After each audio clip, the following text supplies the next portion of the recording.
Ladies and gentlemen, esteemed judges and fellow debaters, today we affirm the motion that this House would abolish primary and middle school years that group children based on age and instead group them by competency and intelligence.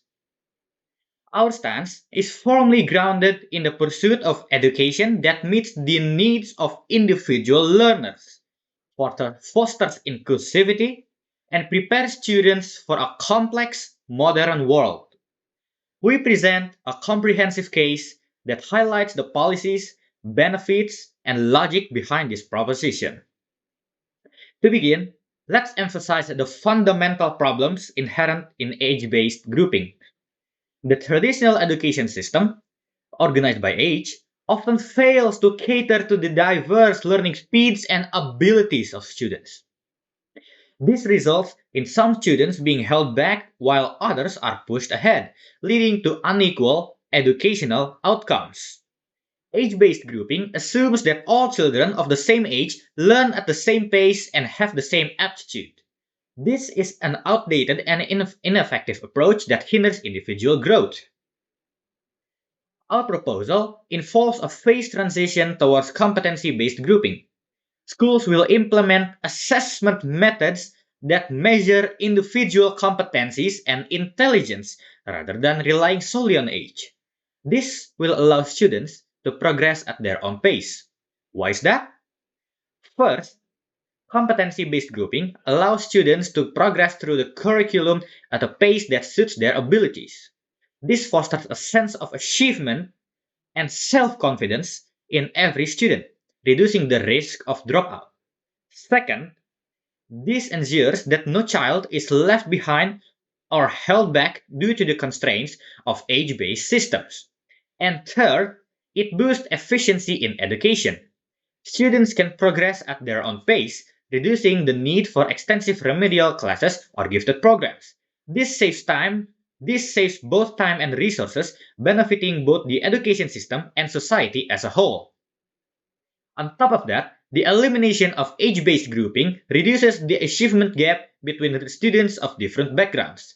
It ensures that all students have equal access to challenging educational opportunities, thereby promoting social equity. Under the current system, students with a particular aptitude may be held back because they are younger. Conversely, older students may struggle in classes that do not challenge them. Children from disadvantaged backgrounds may fall behind early and struggle to catch up.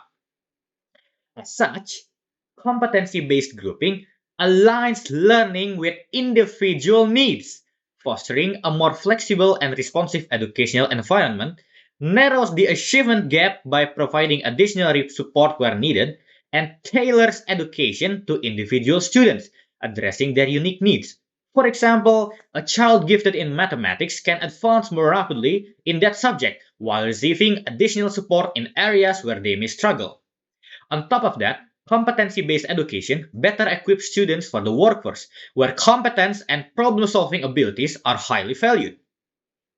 Ladies and gentlemen, countries like Finland have already embraced competency based learning to great success. Finnish students consistently perform well in international assessments, and their education system emphasizes individual learning plans. Similarly, the Montessori education method employs competency based grouping, fostering independent, confident learners. In the United States, some schools and districts have experimented with competency based learning models. For example, the Summit Public Schools Network employs a personalized learning approach, allowing students to progress based on mastery rather than age. Early results indicate improved student outcomes. In conclusion, abolishing age based grouping in primary and middle schools in favor of competency based grouping is a step toward personalized learning, educational equal opportunities, and better preparation for the complexities of the modern world. It ensures that every student can excel at their own pace and is a crucial stride toward creating a more equitable and effective education system. Therefore, we wholeheartedly stand for the motion that this House would abolish primary and middle school years that group children based on age and instead group them by competency and intelligence. Thank you very much, ladies and gentlemen.